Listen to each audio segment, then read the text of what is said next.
Assalamualaikum warahmatullahi wabarakatuh. Selamat datang di channel saya. Kita akan melanjutkan untuk pembahasan soal UNBK untuk jenjang SMA maupun SMK. Baik, kita langsung menuju ke nomor 1. Perlu diketahui bahwa soal-soal yang saya sampaikan ini adalah soal-soal yang saya dapatkan 2 bulan yang lalu ketika mengikuti pelatihan bedah SKL. Ya, pengisinya adalah dari Jakarta. Beliau juga menulis beberapa buku Erlangga dan salah satu tim penyusun UNBK. Baik, rumus-rumus yang akan saya gunakan nanti untuk menyelesaikan soal-soal ini, kita gunakan rumus-rumus yang dulu pernah saya sampaikan di video tutorial yang pertama hingga video tutorial yang kelima kalau tidak salah. Kita lanjutkan untuk pembahasan nomor 1. Nomor 1, kita diminta untuk mencari ide pokok paragraf. Nah, kalau kita diminta untuk mencari ide pokok paragraf, ingat rumusnya ya. Langsung menuju ke kalimat terakhir. Cari kalimat terakhir, apakah ada konjungsi simpulan atau tidak. Kalau ada, berarti kita tinggal menuju opsi pilihan ganda. Cari opsi pilihan ganda yang sama senada dengan kalimat yang terakhir. Namun, apabila kalimat terakhir tidak ada konjungsi kesimpulan, berarti gagasan utamanya atau ide pokoknya ada di awal paragraf. Kita tinggal menuju opsi ke opsi pilihan ganda, cari opsi pilihan ganda yang sama senada mirip semakna dengan kalimat pertama. Kita langsung menuju ke jawabannya. Nah, setelah dianalisis ternyata pada kalimat yang terakhir di situ ada konjungsi dengan demikian sebagai ciri dari konjungsi simpulan. Nah, kalau sudah ketemu seperti ini, kita tinggal menuju ke opsi pilihan ganda, cari opsi pilihan ganda yang sama, senada, mirip, atau mengandung kata kunci yang sama atau seimbang dengan kalimat yang terakhir. Yang di sini kebetulan menjadi gagasan utamanya yang ditandai dengan konjungsi kesimpulan. Dengan demikian, oleh karena itu, maka dari itu dan sejenisnya. Bisa dilihat ya, A salah karena pada kalimat terakhirnya tidak ada kata aktivitas. Yang B salah karena tidak ada kata beradaptasi dalam kalimat yang terakhir. Sedangkan yang D salah karena tidak menjelaskan pankreas. Sedangkan yang E salah mengapa? Karena tidak ada pengambilan gula darah di situ. Yang ada adalah pencegahan penyakit diabetes. Nah, jadi penyakit diabetes itu berbeda dengan gula darah. Diabetes adalah penyakit yang kelebihan zat gula di dalam darah. Sedangkan gula darah itu di setiap manusia ada. Jadi untuk yang E itu sebetulnya adalah pengecohnya. Bisa ya? Kita lanjut ke nomor yang kedua. Ini rumusnya bisa dicatat, tapi nanti file ini akan saya berikan untuk kalian semua dalam bentuk PowerPoint. Nanti bisa dipelajari sendiri di rumah. Kita menuju ke nomor kedua. Untuk nomor kedua, kita diminta untuk mencari simpulan. Nah, cara mencari kesimpulannya seperti rumus yang kita gunakan dulu. Ini cara penyelesaiannya ya untuk soalnya. Baik, ini rumusnya. Kalau simpulan yang pertama yang perlu diingat adalah kalau diminta mencari simpulan ada 2 rumusnya. Yang pertama gagasan pokok di akhir, yang kedua gagasan pokoknya di awal. Kalau kita mencari simpulan ternyata kalau kita setelah kita membaca kalimat yang terakhir ada konjungsi simpulan seperti tadi, dengan demikian, oleh karena itu dan sebagainya, maka sangat mudah, kita tinggal menuju ke opsi pilihan ganda, sama, cari yang sama senada atau mirip dengan kalimat yang terakhir sebagai gagasan utamanya. Cuma di sini itu pada nomor 2 ini kalimat yang terakhirnya tidak mengandung konjungsi simpulan, yang ada malah konjungsi penjelasan ya, penyebutan berseri, ada satu, kedua, pertama, kedua, ketiga. Nah, ini ada kata ketiga, berarti itu konjungsi yang berupa konjungsi kalimat penjelas atau kaljel. Maka rumus yang kita gunakan, kalau ini kan jelas ya, gagasan utamanya pasti ada di atas, karena di bawah tidak ada. Kalau di atas namanya deduksi, kalau di bawah namanya induksi.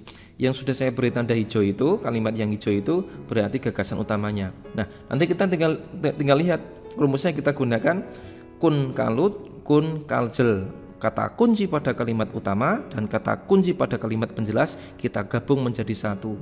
Dan kita menuju opsi pilihan ganda nanti yang mengandung kata kunci pada masing-masing kalimat di dalam paragraf itu. Ada unsur, ada biotik, ada abiotik, sampai ada sosial budaya. Nanti kita cari opsi pilihan ganda yang sempurna mengandung kalimat kata-kata itu dan dirangkum menjadi kalimat. Baik, mengapa di sini A betul? Karena A itu ada kata unsur biotik, abiotik, lingkungan sosial budaya plus ditambah kata tidak dapat dipisahkan satu dengan yang lainnya. Sedangkan yang B salah, di sana ada kata ekosistem. Nah, di dalam paragraf itu tidak menjelaskan tentang ekosistem. Ekosistem itu lebih sempit daripada lingkungan hidup. Lingkungan hidup itu lebih luas daripada ekosistem. Sedangkan yang C, di sana ada sebetulnya yang C itu bisa menjadi kesimpulan manakala A tidak ada. C itu kan bisa menjadi kesimpulan, di sana ada kata unsur biotik, ada unsur abiotik sampai lingkungan sosial budaya. Tetapi kalau kita bandingkan antara A sama C, itu sebagai bentuk kalimat kesimpulan itu lebih sempurna yang A. Dan yang C itu hanya menjelaskan saja, yang A itu di sana ada kata-kata kesimpulan, ada kata tidak dapat, ada klausa tidak dapat dipisahkan satu dengan yang lainnya. Sedangkan yang D salah karena di sini pernyataannya memang salah ya. Ada unsur sosial budaya sangat berpengaruh dan di paragrafnya tidak dijelaskan kalau unsur budaya itu yang paling berpengaruh di antara kedua unsur yang tadi, unsur biotik sama abiotik seperti itu. Sedangkan yang E, mengapa kok salah? Untuk kata kunci ada di situ, unsur biotik ada, lingkungan sosial ada. Cuma setelah penjelasannya salahnya di situ. Sangat menguntungkan satu dengan yang lainnya. Dan pada paragraf di atas tidak dijelaskan semuanya itu saling menguntungkan. Kalau saling keterkaitan ada, tapi kalau saling menguntungkan di sana tidak dijelaskan. Jadi yang A itu paling sempurna di antara yang C maupun yang E, seperti itu. Ini rumusnya, nanti silakan dicatat. Kita menuju ke nomor soal yang ketiga. Nomor soal yang ketiga, kita diminta untuk menjelaskan maksud kalimat. Maksud kalimat, ya kita gunakan rumus yang dulu pernah kita gunakan. Ya, untuk mencari maksud kalimat, kita menggunakan cara yang pertama, kalimatnya yang panjang itu harus diringkas, kalau bisa ya. Yang nomor dua, kalimat yang satu dan yang lainnya itu harus satu makna, tidak boleh berbeda, harus satu makna, harus semakna, senada. Sedangkan yang nomor tiga, itu caranya adalah kita nanti bisa menemukan beberapa atau satu sinonim dari kata-kata yang ada di dalamnya. Nah, kita lihat sekarang, maksud kalimat nomor satu. Yang saya beri tanda merah itu adalah kata-kata kuncinya. Yang saya beri tanda biru sama hijau itu nanti di opsi pilihan gandanya muncul sinonim yang kalau kita kaitkan itu hampir semakna atau berhubungan dengan kata-kata pendidikan moral dan sejak dini. Kita lihat sekarang. Yang A salah. Kenapa salah? Karena di sana ada kata tidak pantas. Budaya asing tidak pantas, padahal pada kalimat yang pertama itu menjelaskan budaya asing yang tidak baik. Berarti tidak semua budaya asing itu tidak baik. Ada yang baik, tapi ya ada yang tidak baik. Berarti pernyataannya salah. B, masuknya budaya asing ke Indonesia karena lemahnya karakter anak. Ini juga pernyataannya salah ya. Masuknya budaya asing ke Indonesia kalau budayanya itu bagus, memajukan Indonesia itu tidak masalah. Tidak ada urusan dengan lemahnya karakter anak. Tapi kalau budayanya jelek itu ya memang harus dihindari ya. Jadi yang B itu pernyataannya salah. Yang C, semua budaya asing harus kita bentengi. Kalau semuanya dibenteng tidak boleh masuk ke Indonesia, baik yang buruk maupun yang baik, maka kita tidak akan maju. Berarti pernyataannya salah. Yang D di sini betul, kenapa? Di sana ada kata pemikiran dan karakter. Kalau kita menuju ke bagian kalimat yang pertama, itu ada kata pendidikan moral. Nah, pendidikan moral itu ya berhubunganlah dengan pemikiran dan karakter. Moral, karakter, moral, pemikiran hampir mirip, berarti bersinonim. Kemudian ada kata akan sangat mudah dibentuk ketika masih kecil. Kata masih kecil itu senada dengan sejak dini, sinonim. Kalau kita gandeng, pemikiran dan karakter anak akan sangat mudah dibentuk ketika masih kecil, itu senada dengan kalimat yang pertama. Sedangkan yang salah, mengapa? Budaya asing yang masuk Indonesia akan merusak akhlak anak usia dini. Ini juga pernyataannya salah ya. Tidak semua budaya asing itu merusak, ada pula yang bagus. Berarti jawabannya D. Kita menuju ke nomor soal yang keempat. Nomor 4, kita diminta untuk mengartikan atau memberi makna leksikalnya, makna sesungguhnya dari kata merefleksikan. Kita bahas. Ya, bentuk kalau kita diminta untuk mencari kata atau mengartikan sebuah kata, kita harus mencari dulu, harus mengidentifikasi bentuknya dulu. Yang pertama, bentuk kata itu harus sama. Kalau ya di sini yang kita diminta untuk mengartikan, mendapatkan proses morfologi mensamakan, mendapat proses afiksasi ya, pengimbuhan mensamakan, atau disebut dengan proses konfiksasi, maka bentuk yang nanti harus muncul di opsi pilihan ganda ya harus mensamakan. Sekarang kita lihat rumus yang pertama, bentuk kata sama. Jadi kalau kita lihat opsi pilihan ganda A, B, C, D, E itu hampir semuanya betul kecuali yang B. Yang B itu mengulangi lagi. I, kan. Ya, ini kan merefleksikan, mensamakan. Di sini mensamai, berarti salah ya. Berarti A, C, D, E memiliki kemungkinan untuk menjadi jawabannya. Berarti kita seleksi yang B dulu. Sekarang yang kedua, mengganti. Berarti kita nanti akan mengganti kata merefleksikan yang sudah saya beri tanda biru ini dengan kata-kata yang di opsi pilihan ganda. Kalau logis berarti itu jawabannya. Kalau tidak nyambung berarti itu bukan jawabannya. Misalnya kita ganti menggunakan menggerakkan. Langkah demikian menggerakkan ketidakberdayaan, tidak berterima ya, atau tidak nyambung, ambigu kalimatnya, berarti salah. Yang C misalnya ya, langkah demikian menerangkan ketidakberdayaan, ya bisa masuk lah ya, tapi sedikit. D, langkah demikian membuktikan. Oke, antara C sama D kira-kira yang lebih kuat yang mana? Yang D ya, berarti C seleksi, tinggal D sama E sekarang. Sekarang yang E, langkah demikian mencerminkan ketidakberdayaan.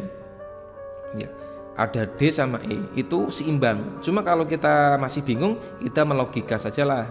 Merefleksikan itu kan ada hukum refleksi ya, pantulan. Nah, yang biasa memantulkan itu adalah cermin. Berarti jawabannya itu E, ada kata cermin. Itu menggunakan logika. Kalau ada dua jawaban yang hampir mirip, karena untuk soal bahasa Indonesia itu hampir semuanya memiliki opsi pilihan ganda yang mirip atau memiliki lebih dari satu jawaban yang betul. Berarti kita nanti tinggal mencari jawaban yang paling sempurna. Nah, itu sulitnya di bahasa Indonesia.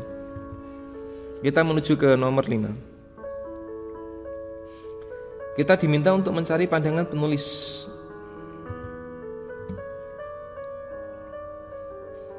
Ini jawabannya. Cara mencarinya, kalau kita diminta untuk mencari pandangan penulis, ingat bahwa kalau pandangan itu kan opini ya, maka kita harus tahu apa itu kata-kata yang berhubungan opini. Ini juga sudah saya bahas dulu di video tutorial yang pertama kalau tidak salah. Nanti kalian silakan dilihat lagi, dipelajari lagi. Kita menuju ke paragrafnya, kita mencari kata-kata yang berhubungan dengan opini. Nah, setelah kita analisis, nanti kalian akan menemukan kata-kata yang nadanya itu berupa harapan. Nah, ada kata yang saya beri tanda merah itu, rasanya akan bagus. Rasanya akan bagus itu adalah sebuah harapan. Kemudian ada kata peduli dan berbudaya.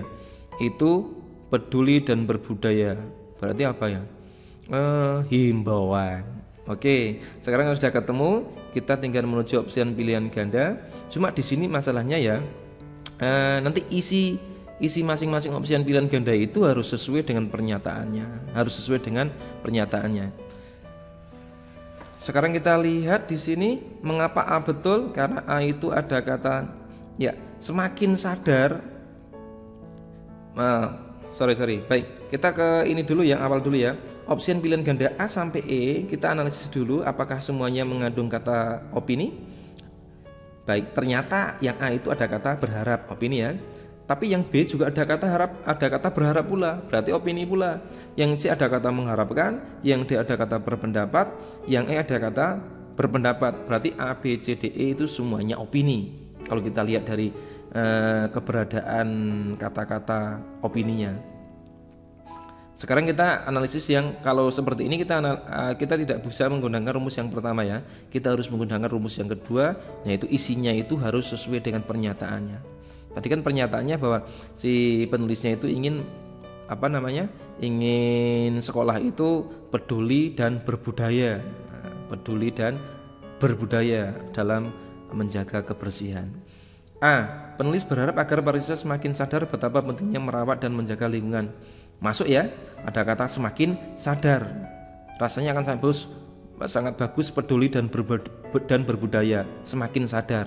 Oke, ini ada kata kunci harapan pula ya, semakin sadar. Yang B, penulis berharap agar pemerintah. Nah, mengapa kok ini salah yang B? Karena itu luas. Yang diharapkan, yang di gagasan yang atau harapan yang diminta dari penulis adalah kesadaran di sekolahnya, bukan pemerintahnya. Berarti ini lebih luas ya, isinya itu lebih luas daripada yang diinginkan dari soal tersebut. Jadi ini lebih luas, harusnya tingkatnya sekolah, di sini pemerintah berturut peran serta. Berarti salah, terlalu luas. Sedangkan yang C, mengapa salah? Di sana ada kata semua pihak. Ini juga terlalu luas karena yang diharapkan itu adalah pihak dari sekolah, lingkungan sekolahnya, bukan semua pihak. Yang D itu bahwa untuk menciptakan lingkungan yang bersih dan nyaman tidaklah mudah. Nah, yang B itu sebetulnya bukan pendapat, karena yang B itu adalah gagasan utama. Tapi kemarin ketika saya ujikan pada beberapa teman-teman, itu yang D itu ternyata juga ada yang jawab, dan alasannya itu karena yang D itu sesuai dengan gagasan utamanya, menciptakan lingkungan sekolah yang bersih dan nyaman tidaklah mudah. Pada kalimat yang pertama ya, itu katanya hampir mirip, karena yang diminta itu adalah pandangan, maka ini menjadi salah. Kalau yang diminta adalah gagasan utama, yang D itu betul. Cuma karena yang diminta perintahnya adalah mencari pandangannya, ya jawabannya jadinya salah, karena yang D itu hanya mengulang, tegaskan pada gagasan yang pertama, kalimat utama, tidak ada harapan dari penulisnya. Yang E, mengapa salah?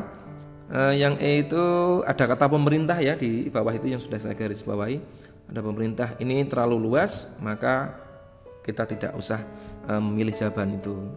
Jadi jawabannya itu A, ada kata berharap, ada kata semakin sadar yang mirip dengan kata-kata yang ada pada paragrafnya, yaitu peduli dan berbudaya. Sudah saya beri tanda merah.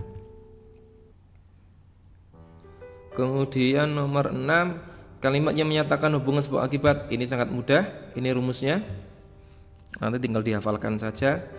Ini hubungan sebab akibat itu kita mencari kata karena, sebab, akibat, maka, sehingga. Nah, jawabannya langsung ketemu A ya. Oke, kita lewati. Nah, nanti kalau diminta untuk mencari perbandingan, ya kita tinggal mencari daripada, sedangkan. Kalau diminta untuk mencari hubungan pertentangan, kita tinggal mencari konjungsi tetapi, tapi, walaupun, dan sebagainya. Nanti rumus ini akan kita gunakan 2 kali. Kita menuju nomor soal yang ke-7, mencari inti kalimat kompleks. Baik, ini rumusnya sama dengan yang video tutorial yang dulu. Kalau mencari kalimat kompleks, itu kita harus menentukan subjek, predikat, dan objeknya. Kalimatnya panjang, tapi kita bisa ringkas menjadi mencari subjek, predikat, objeknya, atau fungsi kalimatnya lah.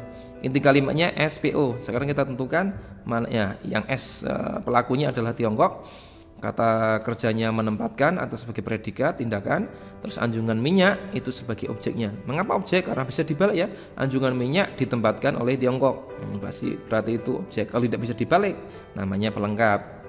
Nah, sekarang kalau sudah kita menemukan inti SPO-nya, kita tinggal menuju opsi pilihan ganda, cari opsi pilihan ganda yang senada, mirip, atau sama dengan SPO yang sudah kita analisis. Jawabannya yaitu E.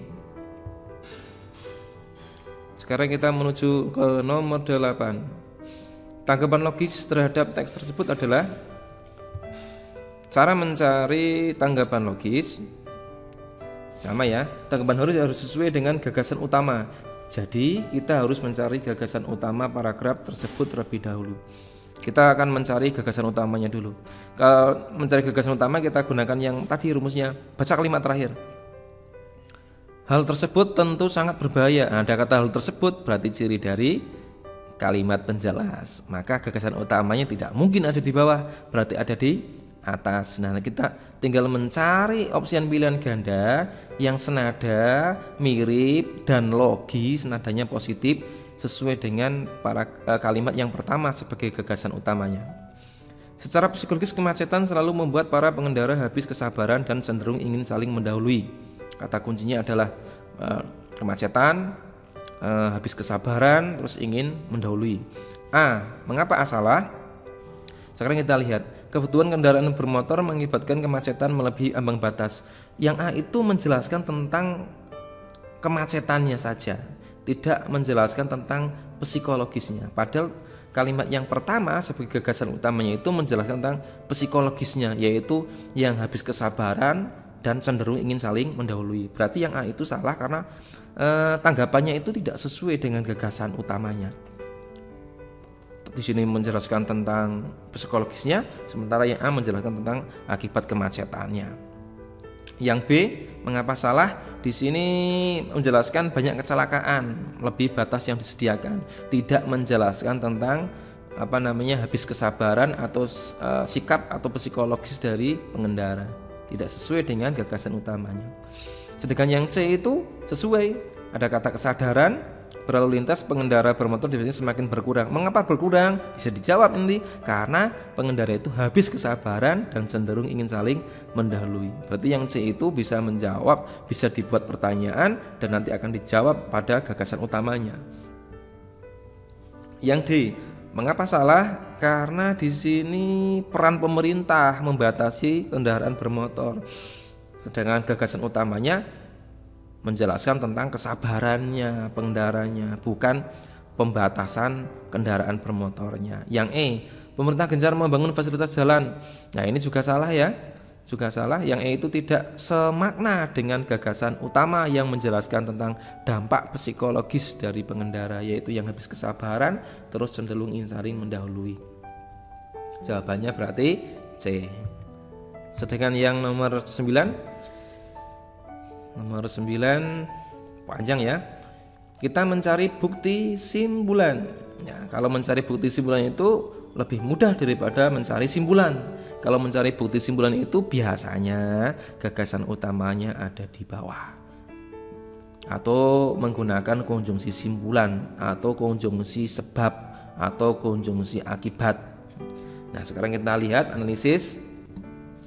Ada konjungsi apa di bawah? Ya, ada kata oleh karena itu, ya, sebagai ciri dari konjungsi simpulannya. Baik, sekarang kita kalau sudah ketemu gagasan utamanya ada di bawah, maka kita tinggal menuju opsian pilihan gandanya. Cara opsian pilihan gandanya sama, senada atau mirip dengan gagasan utama yang di sini kebetulan ada di bawah sebagai simpulannya. Oke, gampang ya. Kita lanjut. Ini rumusnya. Rumusnya sama dengan yang tadi, yang nomor 1.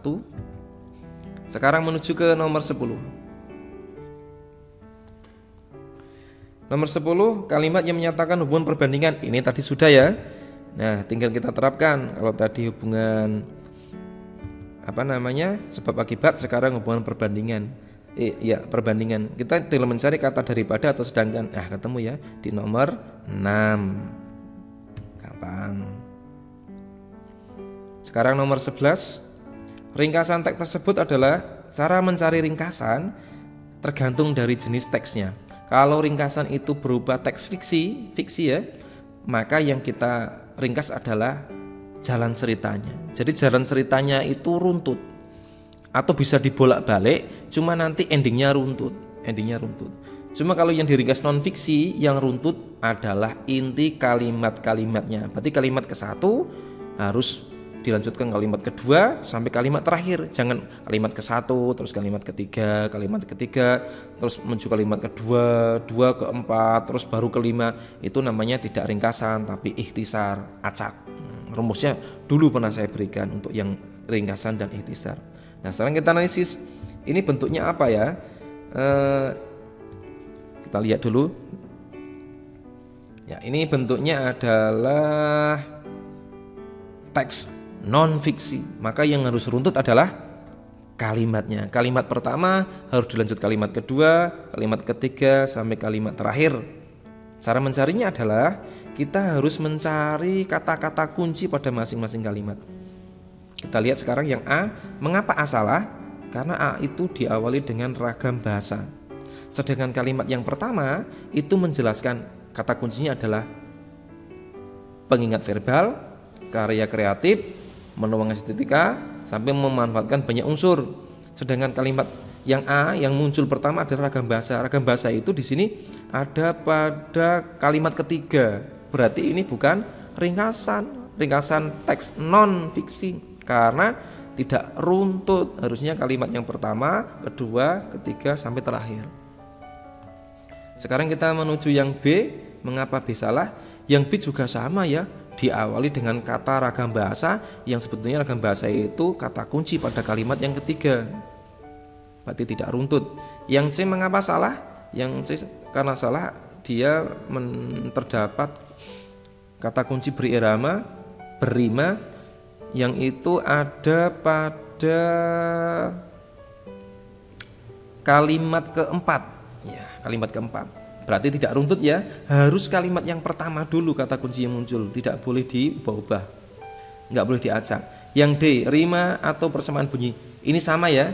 Berarti itu yang muncul kalimat yang keempat dulu, harusnya kalimat pertama dulu. Kemudian yang E itu ada kata karya kreatif. Oke, ini ya, karya kreatif, kalimat yang pertama. Estetika. Oke, di sini muncul. Banyak unsur ada di sini. Salah satunya adalah aspek verbal, kalimat kedua.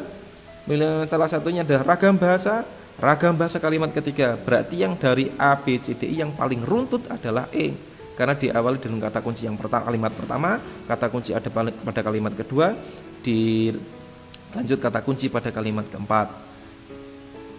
Tapi di sini kan tidak muncul kata rima. Nah, kalau tidak ada ya tidak apa-apa, karena yang paling runtut itu hanya yang E. Tapi kalau yang E tadi ada yang lebih runtut lagi, ditambahi dengan irama, rima, berarti itu kita milih yang itu. Tapi karena di sini yang muncul itu hanya E yang paling sempurna, ya kita cari yang E.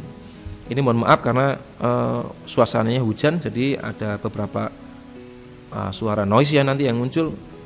Saya minta maaf kalau mengganggu. Nah, ini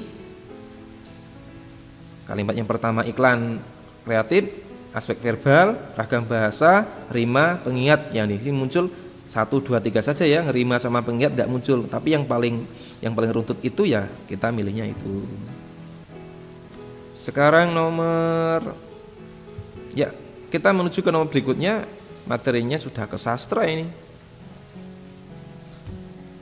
Baik teman-teman semua, kalian nanti mempelajari majas, khusus majas-majas yang saya sebutkan di sini saja. Karena majas itu kan jumlahnya banyak, jadi tidak usah dipelajari semua. Tapi yang ada di sini nanti, yang saya tampilkan nanti kalian pelajari itu saja, tidak usah semuanya, gitu ya. Ini contohnya, misalnya repetisi, personifikasi, paralelisme, pleonasme, antitesis, itu silakan nanti kalian pelajari sendiri. Nah, misalnya di sini saya berikan penjelasan menggunakan repetisi itu menggunakan kata, frasa atau klausa yang untuk menegaskan. Berarti ada kata-kata yang diulang-ulang yang intinya itu bermakna untuk menegaskan suatu maksud. Nanti dari repetisi kan muncul banyak sekali ya, ada anafora, epifor dan sebagainya, itu nanti dipelajari. Kemudian personifikasi, itu majas yang memberlakukan sifat selain manusia berlaku sebagai manusia. Misalnya langit menangis, yang biasa menangis kan manusia, bukan langit. Berikutnya paralelisme, yaitu kesejajaran bentuk. Kalau yang awalannya harus semua. Contohnya apa ya? Contohnya aku mencintaimu, menyayangimu, ingin menjagamu, dan ingin mengabdikan hidupku padamu. Nek kalau men semua, berarti itu namanya sejajar. Nek bentuknya sama, satu kata sifat yo kata sifat semua, kata kerja yo kata kerja semua, namanya sejajar. Kalau pleonasme itu majas yang menggunakan kata dua kata atau lebih yang maknanya itu sama. Contohnya di sini ada kata masuk ke dalam. Nah, masuk ya pasti ke dalam. Mobil itu masuk, ya mobil pasti ke dalam. Mobil itu ke dalam, ya pasti masuk. Berarti itu pleonasme. Maju ke depan. Pasukan maju ke depan. Maju ya pasti ke depan. Ke depan ya pasti maju. Antitesis itu menggunakan kata yang berantonim. Antitesis menggunakan dua kata atau lebih yang saling berantonim. Contohnya tua muda, besar kecil, jauh dekat, semua kumpul di sini. Nah, tua muda, besar kecil, jauh dekat, itu kan antonim ya, berlawanan makna. Ini contoh soalnya nomor 12. Majas yang terdapat dalam kutipan cerpen tersebut adalah, langsung kita jawab sini.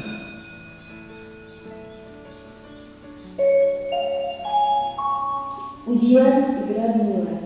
Para pengawas dan peserta ujian diharapkan memasuki ruang ujian.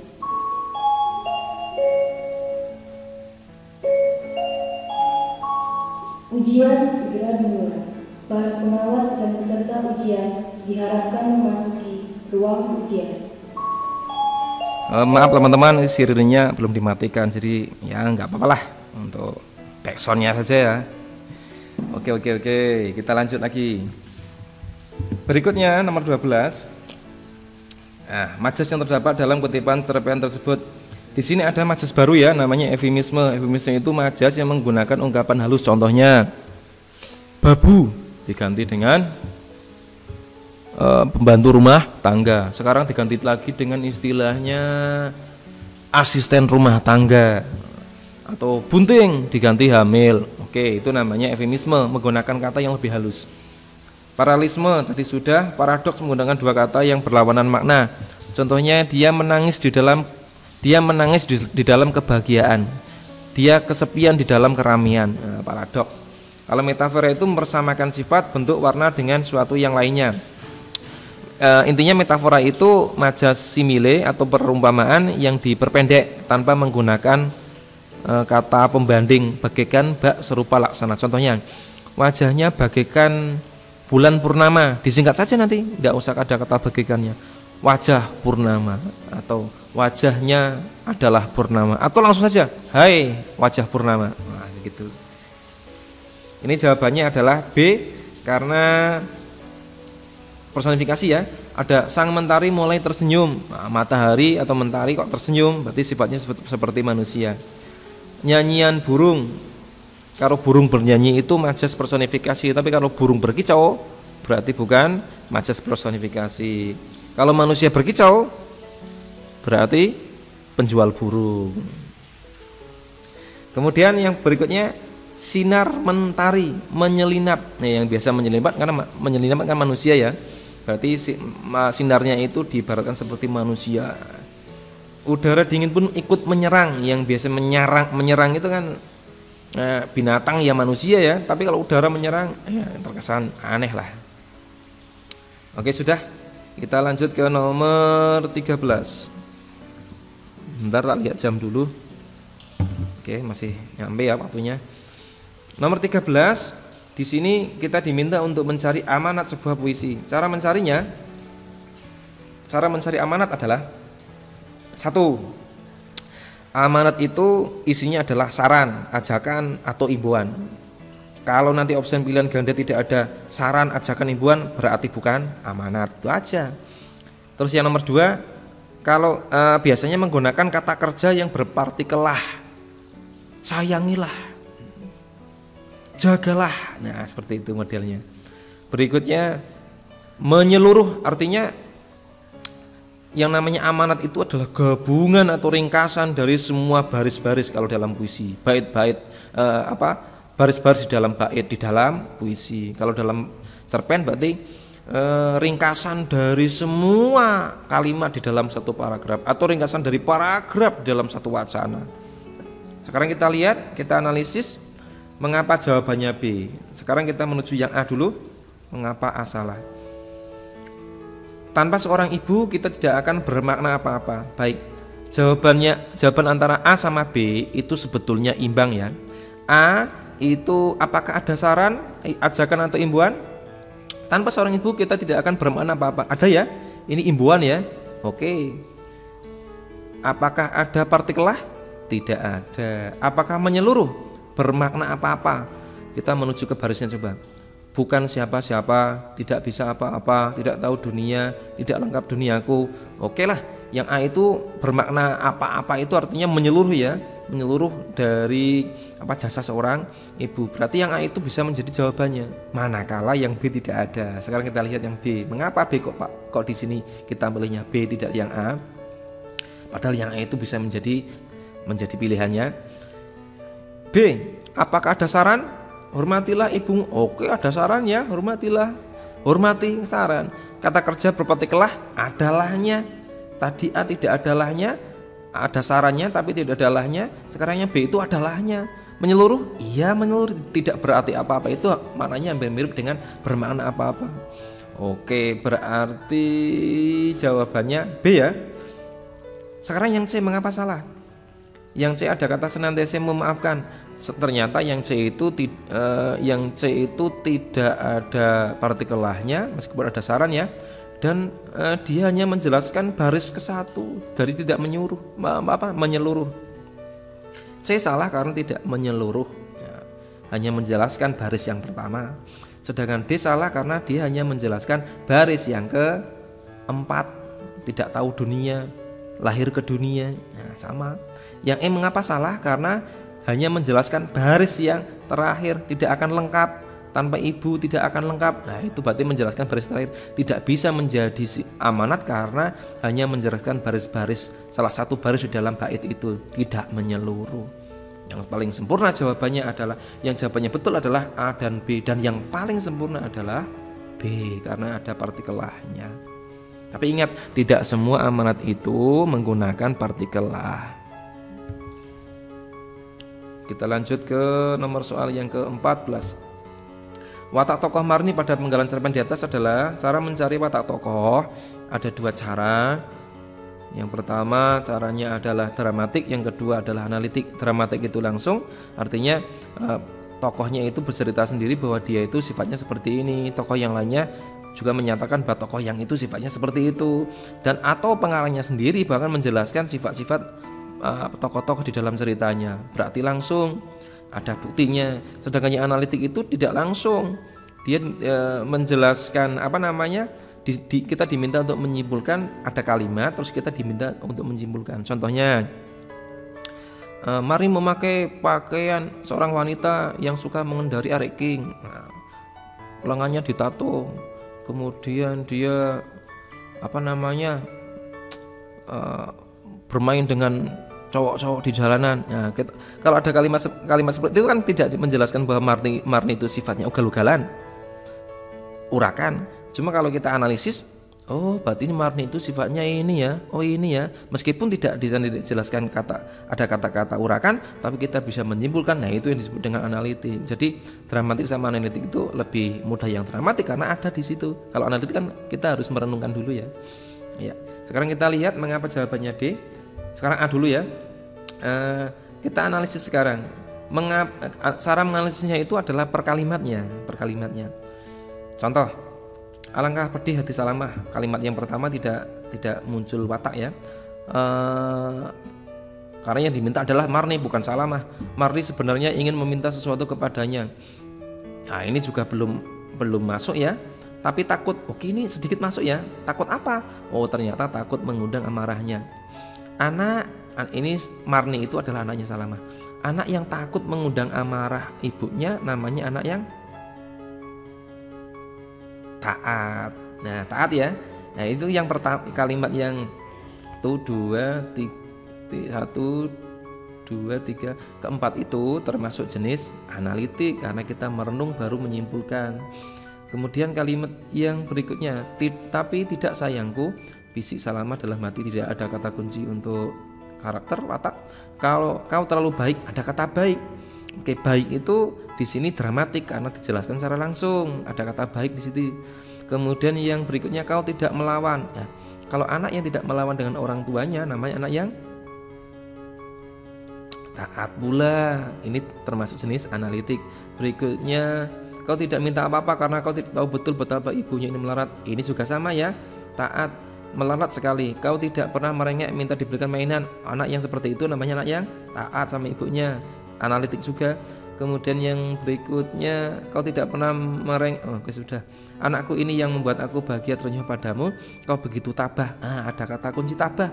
Berarti itu dramatik, dijelaskan langsung oleh tokoh-tokoh lainnya. Sekarang kita lihat opsi pilihan ganda. Sabar ada enggak tadi? Sabar ada enggak? Ada ya, tadi tidak minta dibelikan sesuatu, tidak dibelikan. Sabar berarti yang muncul ya. Tekun, rajin membantu, dan dijelaskan ya, tidak ada, berarti salah ya. Tabah ada, berarti A itu salah karena tekun tidak dijelaskan di situ. Yang B setia, tidak ada ya setia ya. Misalnya Mari setia sama ibunya, dijelaskan tidak ada di situ. Tabah ada, taat ada. B salah karena setia di sana tidak ada. C taat ada, penuh perhatian sama ibunya. Bisa lah ya, bisa ya. Anak yang taat itu ya biasanya kan penuh perhatian. Nah, berarti bisa, yang C bisa. Tapi ingat itu hanya ada 2 kata ya, kata sifat. Yang D baik, ada, tabah, ada, mulia.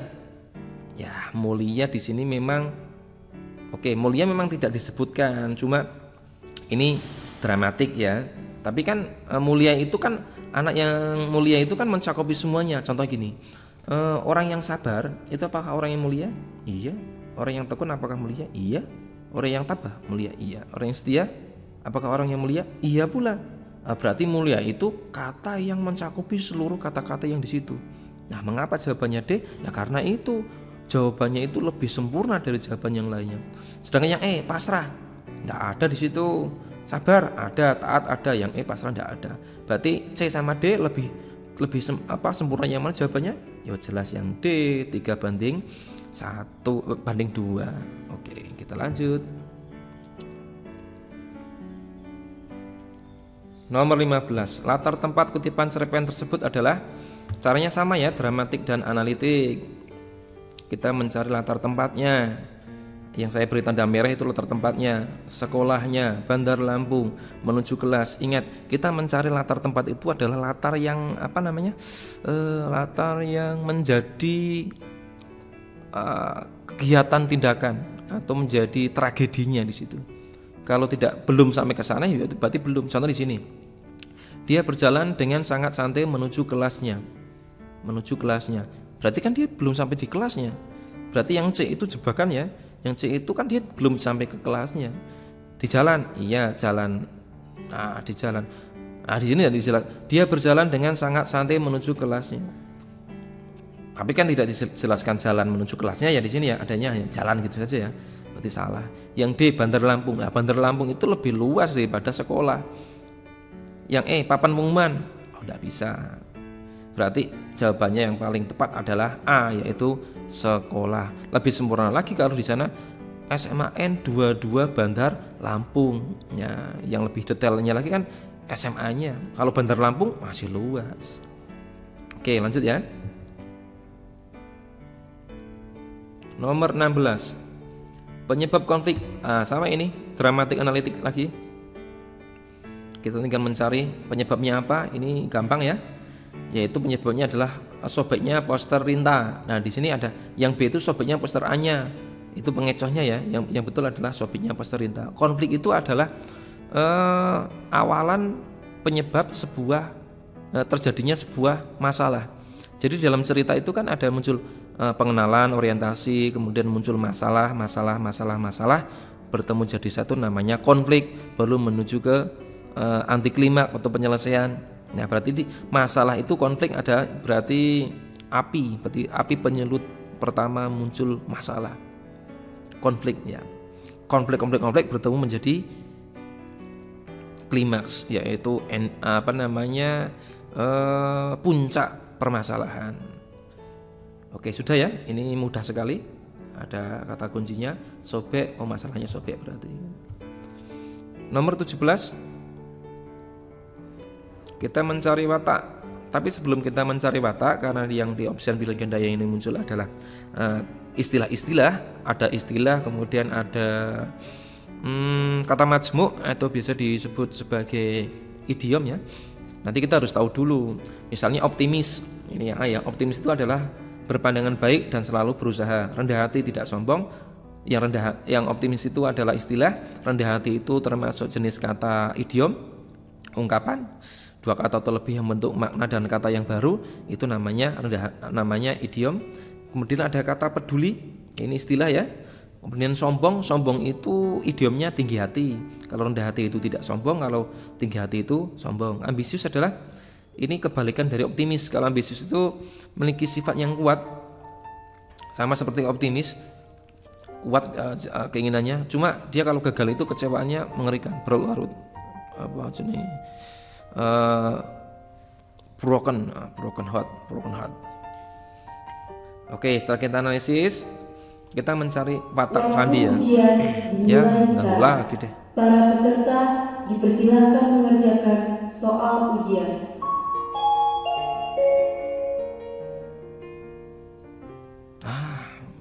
Sorry, ini keganggu lagi ya. Baik, kita lanjut ke nomor 17. Caranya adalah kita mencari ya watak tokoh Fandi saja di sini. Bagaimana wataknya Fandi? Yang pertama kita harus mencari dramatik analitik per dialog kalau dalam drama. Kapan kita akan mulai mengerjakan tugas kelompok? Kapan kita? Nah, yang apakah dialog yang pertama itu ada optimis? Tidak ada ya. Ada rendah hati? Tidak ada. Peduli? Tidak ada. Sombong? Tidak ada. Ambisius?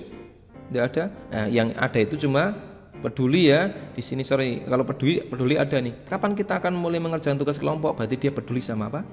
Sama pekerjaannya. Sedangkan yang kalimat dialog berikutnya, sudah Rul, katanya mereka bisanya besok, berarti peduli sama teman-temannya. Sedangkan dialog berikutnya Fandi, wah untuk jamnya aku kurang tahu, nanti aku tanyakan dulu ke teman-teman. Dia peduli sama siapa? Sama teman-temannya. Berarti ini sifatnya adalah peduli. Tidak ada optimis, tidak ada rendah hati, tidak ada sombong, tidak ada ambisius. Yang ada adalah sifat peduli, sadar pada lingkungan, pekerjaan, teman, keluarga dan sebagainya. Itu namanya sifat yang peduli. Oke, sudah ya. Kita lanjut ke nomor 18. Nomor 18 ini soalnya adalah soal sastra, jadi cerita ya, panjang, kutipan cerpen. Hubungan unsur intrinsik. Kalau kita diminta untuk mencari hubungan unsur intrinsik, berarti kita diminta untuk mencari 2 atau lebih unsur-unsur intrinsik di dalam karya itu. Berarti semua unsur di dalamnya yang disebutkan di opsi pilihan ganda nanti harus betul. Kalau salah satunya salah penyebutannya, berarti nanti itu jangan dipilih, berarti itu tidak sempurna.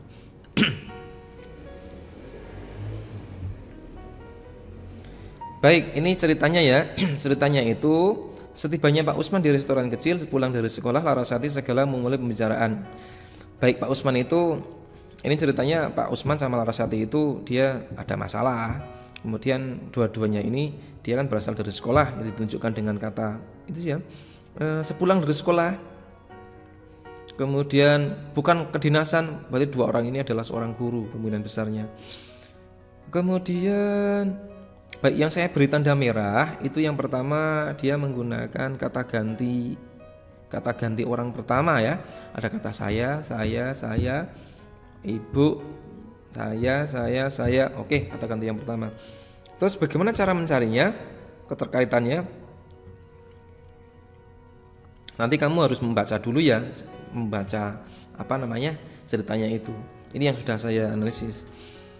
Hubungan antar unsur intrinsik dalam kutipan cerpen tersebut yang tepat adalah mengapa jawabannya A? Karena yang kita analisis coba. Nomor 1.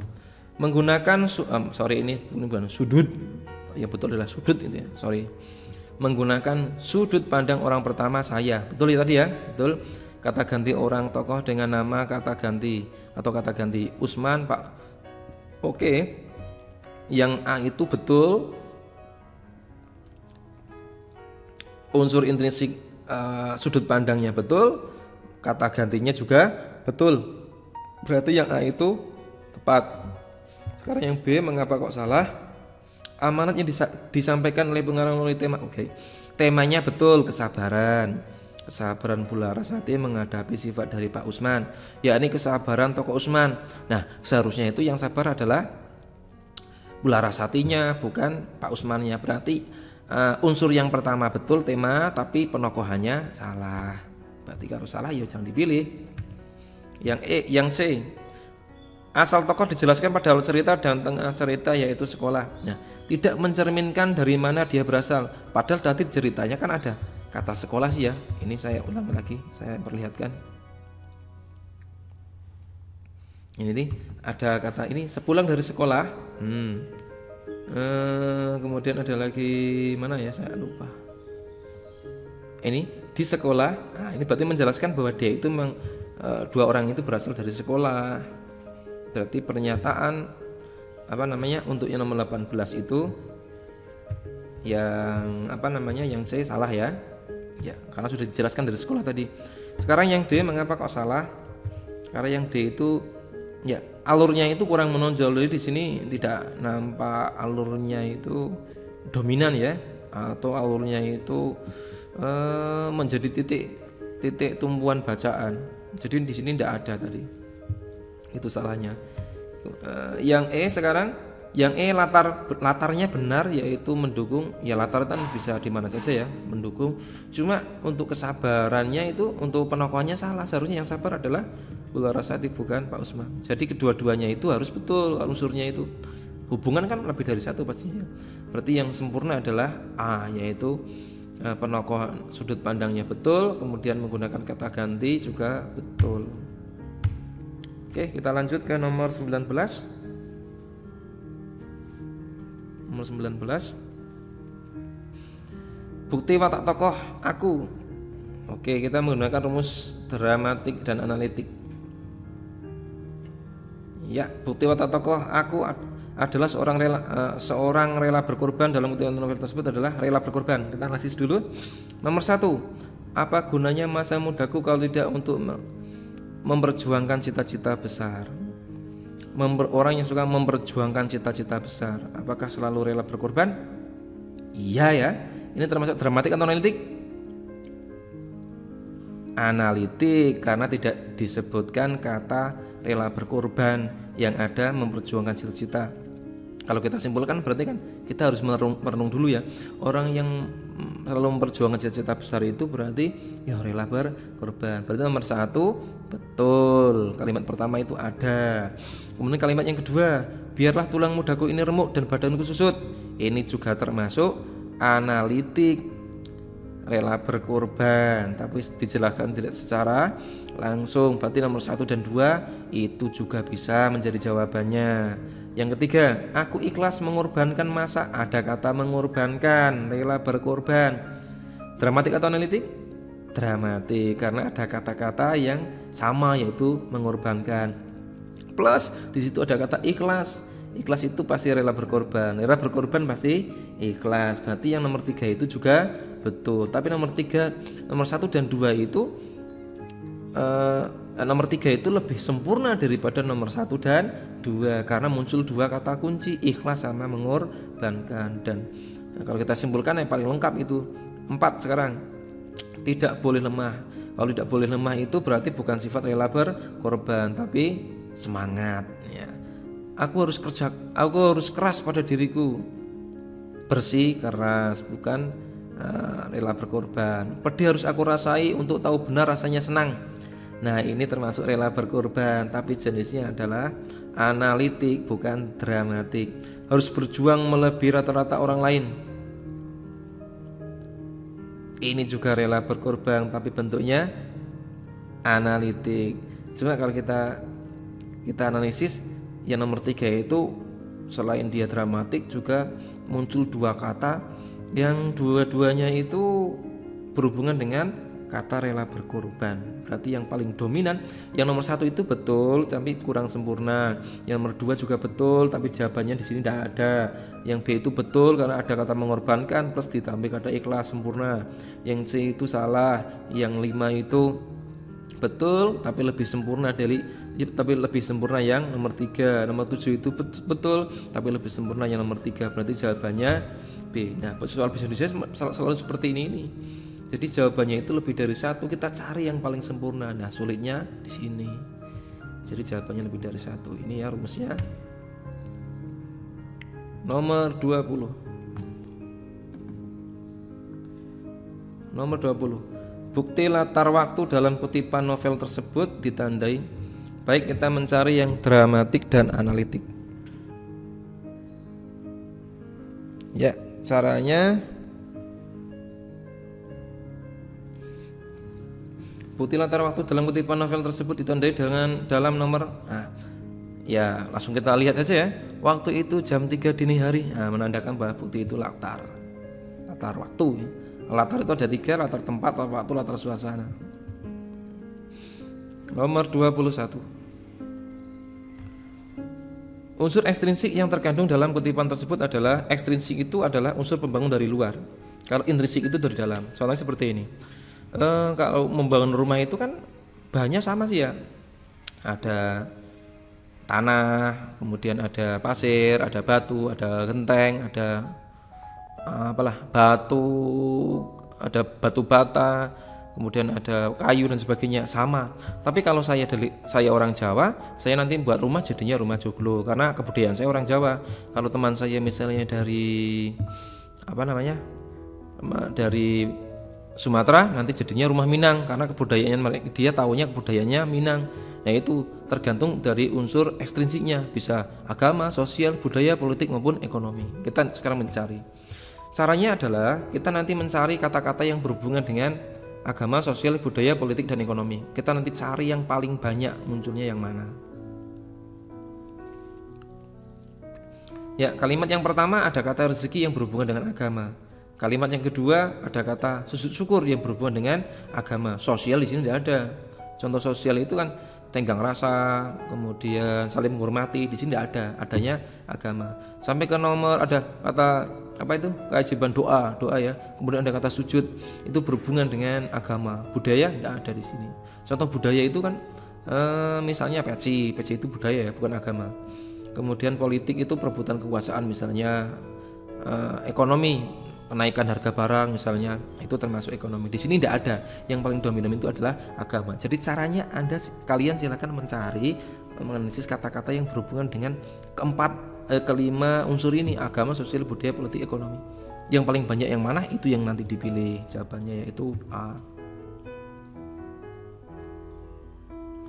Sekarang nomor 22.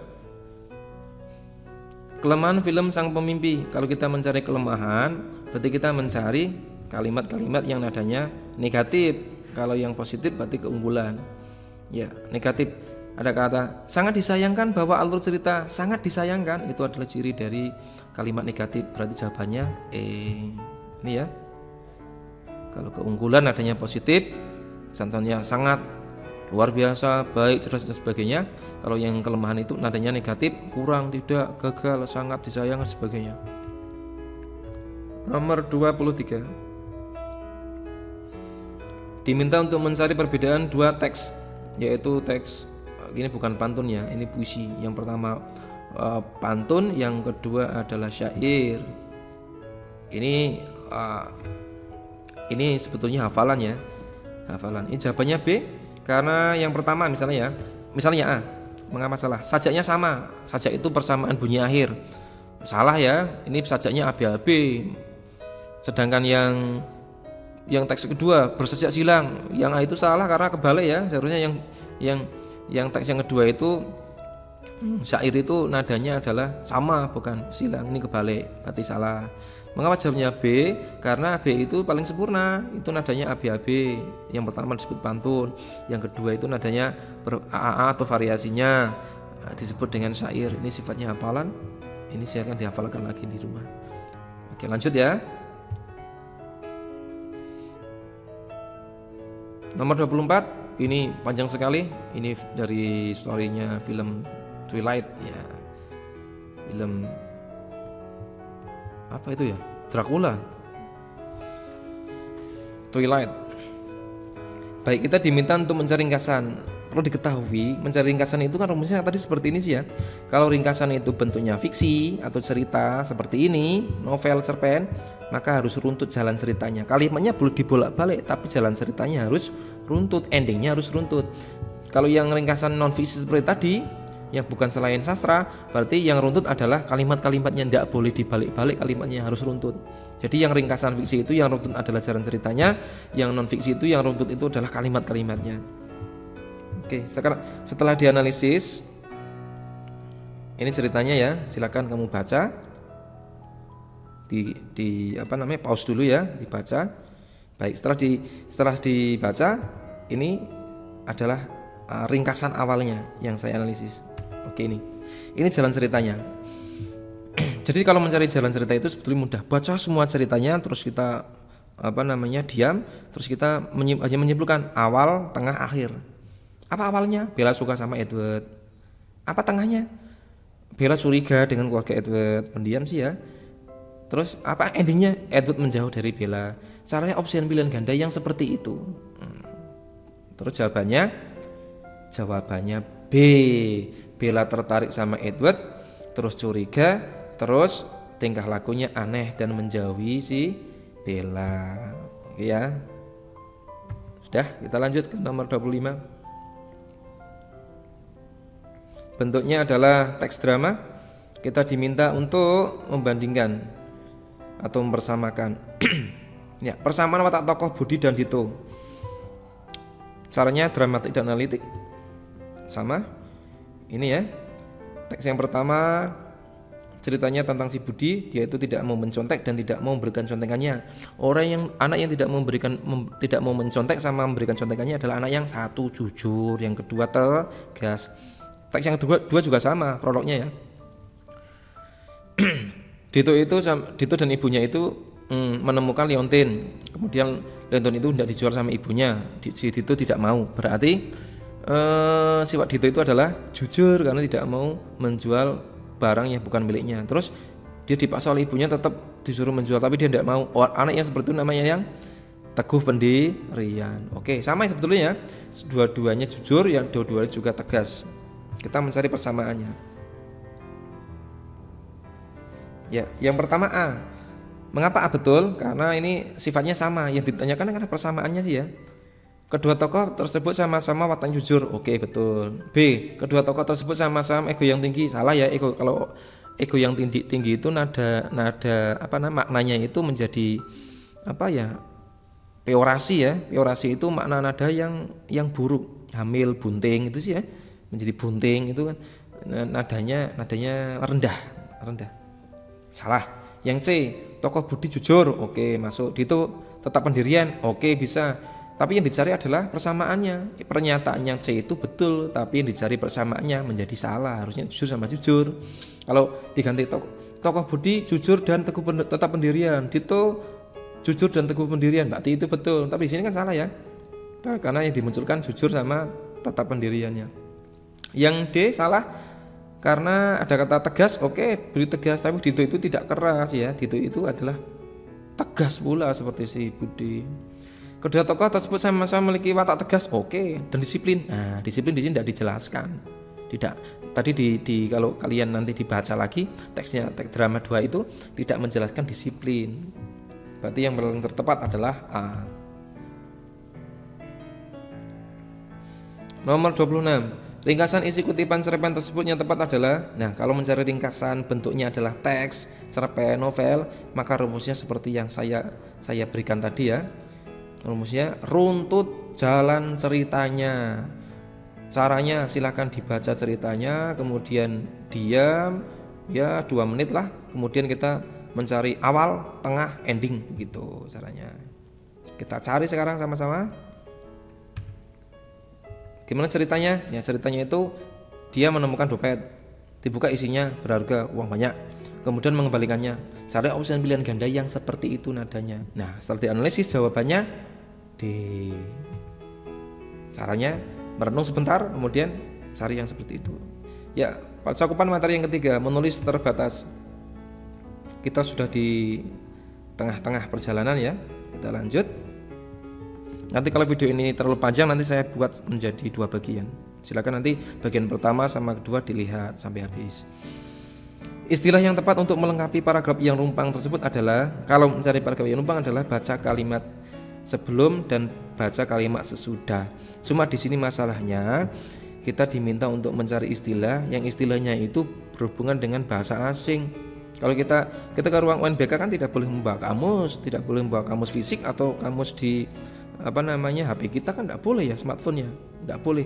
Maka kalau yang dimunculkan adalah maknanya, ekstensifikasi itu apa, intensifikasi itu apa, itu mudah, tinggal menghilangkan saja, terus menghubung-hubungkan, melogiskan. Kalau sama berarti bisa dimasukkan, kalau tidak berarti kan ambigu.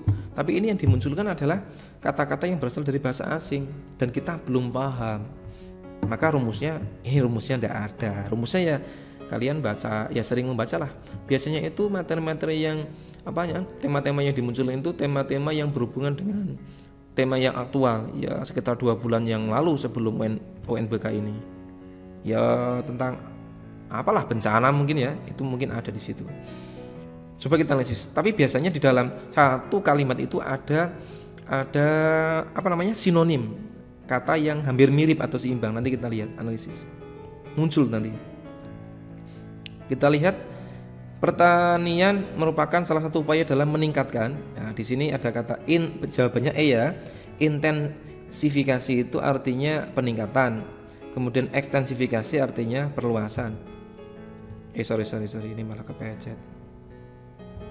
Saya ulang lagi ya, ke belakang ya. Ya, intensifikasi, peningkatan. Ya. Peningkatan kan sama dengan meningkatkan, sama ya.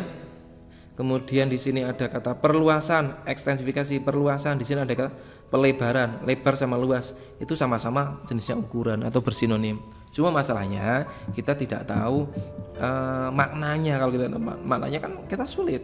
Jadi langkah yang terbaik adalah kita sering membaca artikel, baik media cetak maupun online. Nomor 28. Larik yang tepat untuk melengkapi pantun tersebut adalah, kalau yang baik, ini rumusnya ini. Ini mudah sekali. Ya, caranya baris 1 dari segi makna ya. Kalau dari segi persamaan bunyi atau sajak akhir kan baris 1 harus sama dengan baris 3 bunyinya akhirnya. Baris 2 harus sama dengan baris keempat bunyinya, maksudnya AB. Tapi kalau dari segi makna, baris 1 itu pasti berhubungan dengan baris 2. Contohnya, nasi hangat dalam kukusan, nasi merah dalam nampan. Nasi itu diulang. Ada kata kukusan, ada kata nampan. Dua-duanya adalah perabot rumah tangga, berhubungan berarti itu. Sedangkan baris yang ketiga harus berhubungan dengan baris keempat. Di sini yang dihilangi adalah baris ketiga. Kita tinggal membaca baris keempat saja. Supaya cerah masa depan, kita tinggal menuju opsi 9 ganda. Cari opsi 9 ganda yang berhubungan dengan kata cerah masa depan. Misalnya, mengapa salah? Beserta lisan, ada hubungannya sih ya, tapi hubungannya tidak begitu kuat ya dengan cerah masa depan. Salah. Ada uang di balik papan, ngapain disimpan di balik papan? Salah ya. C, belajar tidak pernah bosan, ada kata belajar, cerah masa depan. Nah, ini berhubungan. Jagalah langkah sampai perbatasan. TKW mungkin ini ya. Salah. Seberangi sungai dengan bersampan. Terlalu lama. Nah, berarti jawaban yang sempurna yang berhubungan dengan cerah masa depan adalah belajar tak pernah bosan. Nah, kalau yang dihilangi sekarang, yang dihilangi baris keempat, ya tinggal kita baca kali baris ketiganya. Belajar tak pernah bosan yang berhubungan dengan belajar sama tak pernah bosan adalah masa depannya cerah. Tapi tidak semua orang yang rajin belajar itu masa depannya cerah. Ya, tergantung bejo pula. Tapi tetap semangat. Sekarang menuju ke nomor 29. Kalimat yang tepat untuk melengkapi kalimat teks ulasan tersebut adalah, ini menggunakan rumus yang dulu ya. Kita mencari opsi yang pilihan ganda. Kalau yang dihilangin kalimat yang terakhir biasanya mengandung kesimpulan. A, B, C, D, E yang mengandung kesimpulan adalah yang penting konjungsi simpulan adalah, ya jawabannya A. Meski begitu, oke. Sudah ya. Kita lanjut untuk nomor ke-30. Nah, nomor 30 kita diminta untuk mengurutkan harus hati-hati ini. Harus hati-hati. Karena ada kata-kata yang hampir mirip atau sama. Ini rumusnya nanti digunakan 2 kali. Ya. Rumusnya seperti ini. Paragraf itu harus padu ya. Ini dibolak-balik, tapi intinya kan harus padu nanti. Yaitu menggunakan kata ganti, kata tunjuk, kata hubung, kata kunci, kata milik. Yang sudah saya berikan tanda merah itu nanti akan menjadi kata-kata kalimat-kalimat yang berpeluang menjadi kalimat-kalimat setelah kalimat yang pertama. Ini kan kalimat yang pertama kan harus di depan karena di opsi pilihan gandanya kan di depan semua.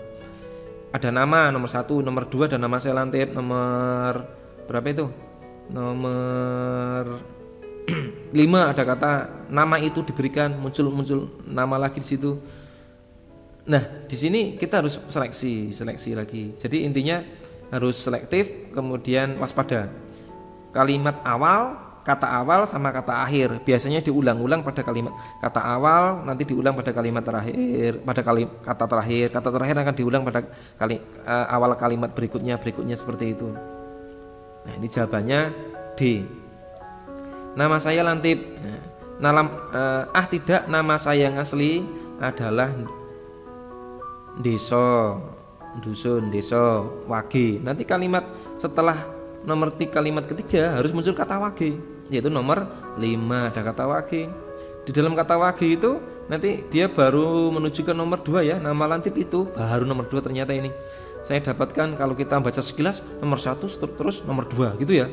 Tapi ternyata ini ada kalimat apa namanya? Kalimat penolakan, keterbalikan ya. Pertentangan. Nama Lantip itu saya dapatkan ada kata Wanagalih nomor 2 ya. Nanti kata Wanagalih itu ya nanti diulang lagi pada kalimat keempat pastinya. Kalimat keempat ada kata kota Wanagalih. Sampai ke nomor 6 ada di desa Wanalawas, diulang lagi nomor 6. Desa Wanalawas itu oke, diulang. Jadi cara mencarinya seperti itu. Syaratnya harus hati-hati. Kata ganti, kata tunjuk, kata hubung, kata kunci, kata milik. Saya punya mobil itu ada kata tunjuk, itu berarti menghubungkan kalimat sebelumnya. Nomor 31. Cara membuat poster. Ya, langkah-langkahnya sama ya, cara mencarinya sama, harus selektif. Ini jawabannya. Ini ya. Sorry.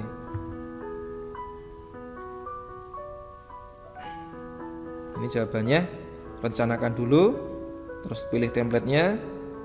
Setelah itu baru sesuaikan posternya, baru disesuaikan kebutuhannya, terus tambahi pesan, terakhirnya dicetak.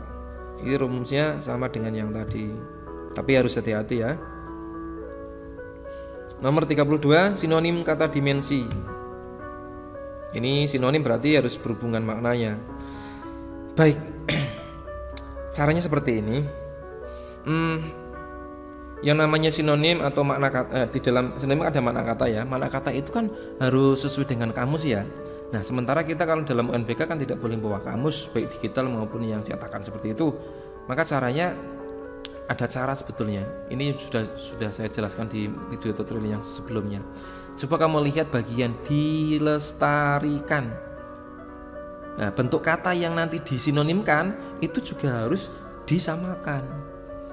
Coba kita lihat opsian A, diabadikan, disamakan, bisa ya. Nah, diperbarui, disamai, salah. Yang C, disamai, salah, tidak sesuai ya. Divariasikan, oke, sama. Diabadikan, oke, bisa. Berarti mengerucut ini jawabannya berarti bisa A, bisa D, bisa E. Sedangkan dimensi itu di dalam kamus itu maknanya ada 2. Bisa ukuran, bisa matra. Kalau ukuran berarti panjang, lebar, tinggi seperti itu. Kalau matra berarti apa ini? Ya, matra sama ya seperti garis ukuran. Cuma penempatannya, konteksnya. Kalau matra itu apa ini ya? Kalau matra dalam visual kok, visual. Kemudian lestari. Lestari ini maknanya tetap seperti keadaan semula, tidak berubah, bertahan dan kekal. Oke, kekal ya. Kekal. Kekal itu sama dengan abadi, diabadikan, ukuran. Nah, ini jawabannya yang A, ukuran. karena sesuai dengan kamusnya. Cuma masalahnya kita kan tidak boleh membawa kamus. Nah, lagi-lagi kita harus rajin membaca karena nanti ada istilah-istilah yang dimunculkan itu ya berhubungan dengan tingkat keterbacaan kita, literasi kita. Makanya kita harus rajin belajar. Tapi patokan rumusnya seperti ini.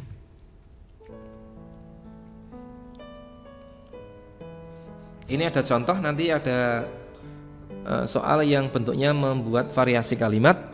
Nah, variasi kalimat itu, jadi kalimat utama itu kan ada subjek, predikat, objek, tapi nanti bisa dibalik ya. Di sini contohnya dokter muda itu belum dikenal oleh masyarakat desa Sukamaju. Belum dikenal oleh masyarakat desa Sukamaju dokter muda itu oleh masyarakat Sukamaju belum dikenal. Atau contoh apa namanya sederhana seperti ini. Saya makan nasi, nasi dimakan saya, makan nasi saya, nasi dimakan saya. Itu ya. Ya, saya makan nasi, nasi dimakan saya, nasi saya makan nasi saya. Oke. Ya pokoknya seperti itulah. Kita harus mencari subjek, predikat dan objeknya dulu. Nah, ini soalnya kita mencari subjek, predikat, objeknya dulu, baru nanti kita mencari variasinya. Jadi tidak boleh mengubah makna variasi itu. Kalau bentuknya diubah-ubah boleh, tapi maknanya harus sama. Ini subjeknya adalah pembentukan karakter sejak dini, predikatnya tindakannya adalah akan menentukan kata kerja ya. Objeknya adalah bagaimana seorang dalam menjalani hidupnya. Bagaimana seorang dalam menjalani hidupnya ditentukan pembentukan karakter sejak dini. Nah, cari opsi yang pilihan ganda yang senada dengan itu, dicari. Berarti menjadi OPS, POS, SOP begitu ya. Nah, jawabannya adalah E. Mengapa A salah? Kalimatnya menjadi rancu. Mengapa B salah? Frasa berkarakter sejak dini dibalik sehingga rancu. Rancu itu berarti tidak sesuai dengan makna aslinya. C. Atau mengandung makna yang banyak, menggunakan kata-kata baru. Tidak boleh ya. Kalau mengganti dengan kata ganti itu malah boleh. Saya dan ibu makan nasi diubah menjadi kami makan nasi, itu malah boleh. D. Ada kata yang dihilangi, tidak boleh ya. Berarti jawaban yang tersempurna adalah E. Bagaimana seorang dalam menjalani hidupnya akan ditentukan oleh pembentukan karakter sejak dini.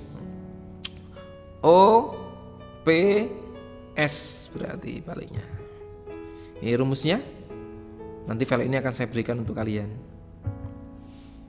Nomor 34. Kalimat-kalimat tersebut dapat disusun menjadi paragraf argumentasi. Paragraf pendapat. Cara mencarinya sama dengan yang tadi. Oke, ini ya. Ya, cara mencarinya sama dengan yang tadi. Kata ganti kata kunci itu. Nah, ini jawabannya. Diawali dari nomor 3, musim kemarau pada tahun 2019 merupakan kemarau yang paling parah dalam waktu 10 tahun terakhir ini.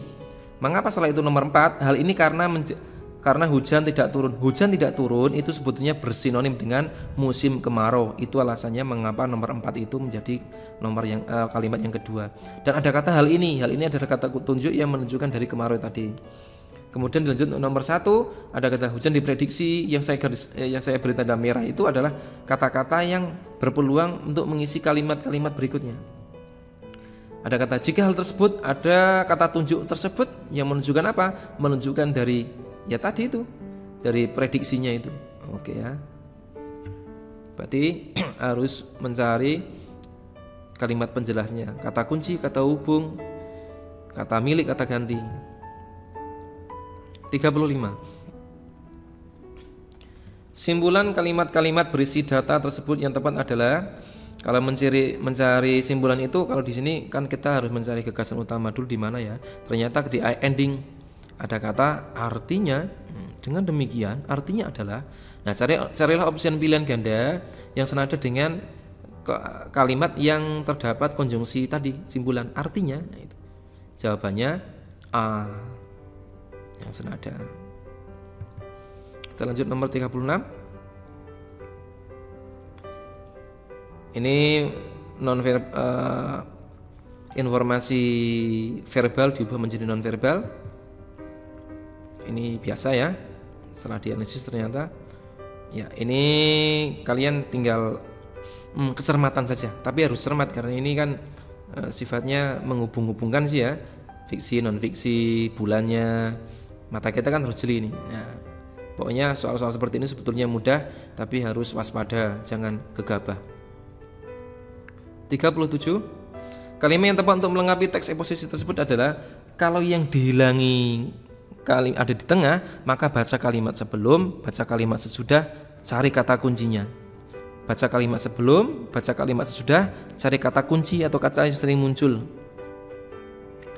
Baca kalimat sebelum dan sesudah dihilangi, cari kata ganti, kata tunjuk, pengulangan kata kunci. Sudah dihilangi, tentukan opsian yang mengandung hubungan dengan kata ganti, kata tunjuk, pengulangan kata kunci, konjungsi adverbial pada kalimat sebelum dan sudah dihilangi.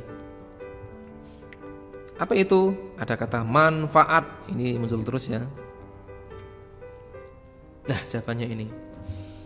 Salah satu di antaranya manfaatnya, ada kata manfaat lain. Salah satu manfaatnya, kalau ada salah satu berarti ada manfaat lainnya. Dan kata manfaat di sini diulang-ulang terus. Baca kalimat sebelum, baca kalimat sudah, cari kata kuncinya yaitu manfaat. Nah, muncul opsi yang di pilihan gandanya.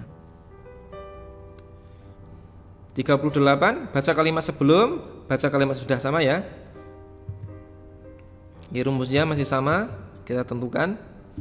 Ini saya cepat saja ya, nanti kalian bisa membaca di latihan di soal-soal yang saya berikan nanti dalam bentuk PowerPoint. Ya. Melengkapi dan juga mengisi semua kebutuhan formulir. Kalau sudah mengisi apa? Ya menyerahkan formulirnya lah. Baca sebelum sudah dihilangi. Setelah selesai wawancara, kalau sudah selesai berarti sebelumnya apa? Ya wawancaranya berarti ya. Berarti jawabannya baca kalimat sebelum, baca kalimat sudah. Kita sudah menuju ke bagian hampir mendekati akhir. 39. Penggunaan kata yang tepat dalam teks tersebut adalah. Baik, di sini ada beberapa kata baku yang disalahkan, harusnya itu betul malah disalahkan ya. Yang pertama, ini ceritanya kan Pak Amin itu rumahnya terbakar, tapi beliau itu di rumahnya sendirian. Dia rumahnya sendirian, tapi dia ngomongnya, orang-orang itu kan sering ngomongnya, untungnya saat kejadian kita, padahal dia sendirian loh. Untungnya saat kejadian kita sedang tahlilan. Yang tahlilan itu sebetulnya Pak Amin sendiri. Sedangkan istrinya sedang pulang kampung. Nah, berarti dia sendirian sih di rumahnya. Berarti harusnya menggunakan kata ganti orang pertama dan tunggal, bukan kita. Kalau kita itu kan orang pertama jamak. Nah, berarti salah ya. Harusnya diganti dengan saya. Yang B, pukul seharusnya jam. Oke, kalau kita ngomong sekarang jam berapa? Harusnya berapa? Harusnya apa? Sekarang pukul berapa?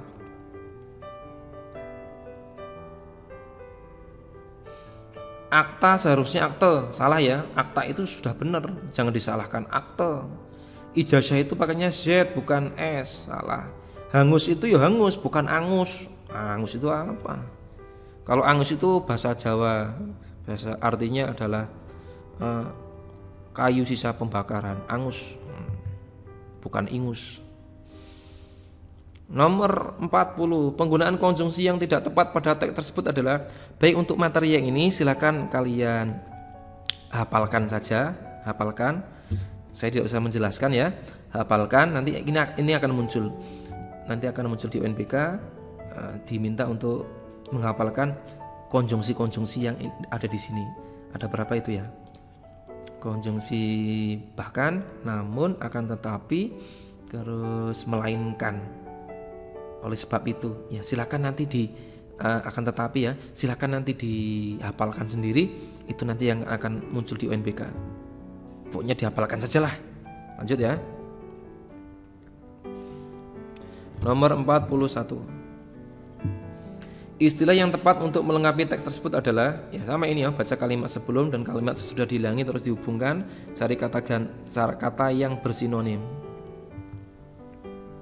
Setelah dianalisis ya, duduk berarti memilih duduk, berbala bersila berarti posisinya ya, posisi duduk itu maksudnya.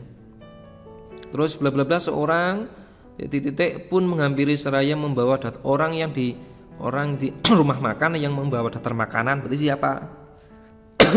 Sorry, berarti ya pelayan restoran atau pelayan di rumah makan gitu. Tapi nanti kita mencari istilah tertepatnya. Belunjur itu duduk mengunjur, kalau bahasa Jawanya selonjor. Pramugari itu pelayan penumpang wanita. Lesehan itu duduk di lantai dengan beralasan tikar atau yang lainnya. Pramusiwi itu perawat bayi, kalau dulu namanya baby sister. Terus berjuntai itu artinya duduk dengan posisi kaki ke atas. Berarti jawaban yang tertepat adalah D, lesehan dan pramusaji. Kalau dulu pramusaji itu namanya jongos, zaman Hindia Belanda. Nilai rasanya rendah ya. Kalau apa namanya pramugari masih sama ya, masih sama. Baik, kita lanjut nomor 42.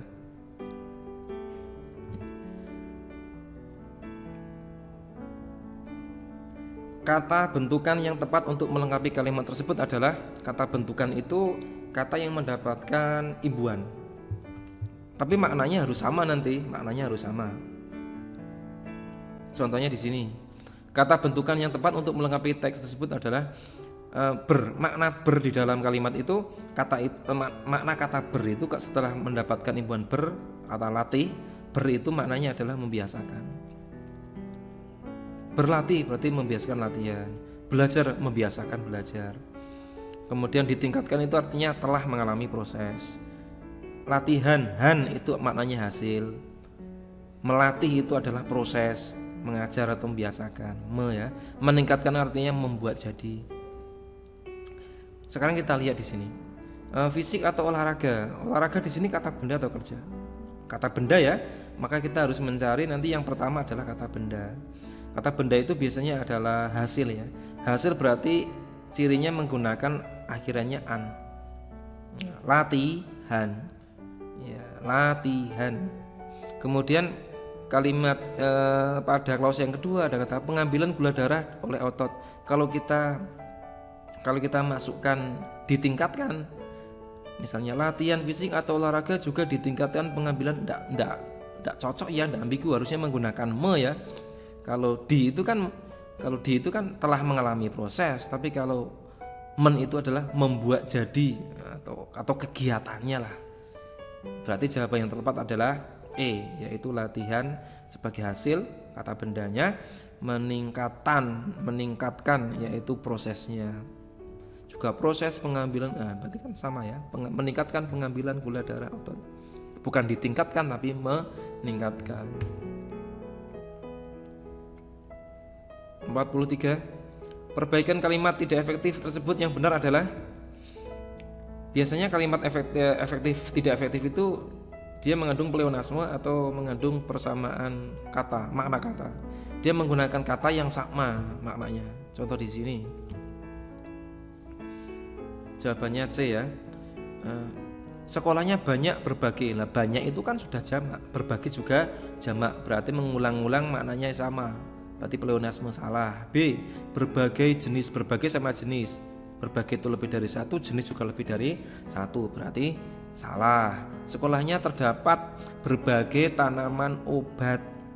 Nah, dia menggunakan hanya salah satu saja ya, bukan banyak tapi berbagai. Kalau terdapat banyak tanaman obat juga betul. Jadi digunakan salah satu saja, jangan dua-duanya. Yang D, sekolahnya banyak terdapat berbagai jenis. Ada kata banyak, ada berbagai, ada jenis. Ini kesalahannya luar biasa ya.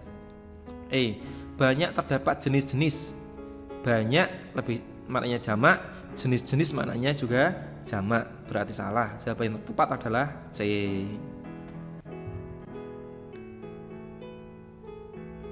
Nomor 44. Perbaikan kesalahan menggunakan kata kalimat tersebut yang tepat adalah, ini kemarin dicoba yang salah hampir 95% salah ya. Ini berdasarkan rumusnya. Silakan seharusnya silakan. Karena dalam kamus itu yang betul adalah silakan cara penulisannya, bukan silahkan tapi silakan. Kemudian bergeming itu artinya tidak bergerak. Kalau jangan bergeming berarti dia jangan tidak bergerak, malah dia disuruh tidak bergerak, harus gerak ya. Padahal yang dimaksud di sini bergeming itu adalah maknanya tidak bergerak. Kalau berarti kita ngomong orang yang tidak boleh bergerak, tinggal ngomong saja, kamu silakan bergeming, berarti tidak bergerak. Tapi kalau kamu silakan jangan bergeming, malah dia bergerak. Karena makna bergeming adalah tidak bergerak. Jadi jangan ditambahi tidak, karena maknanya nanti akan berbeda. Harus sesuai dengan kamusnya, begitu. Ini rumus dari KBBI-nya ya.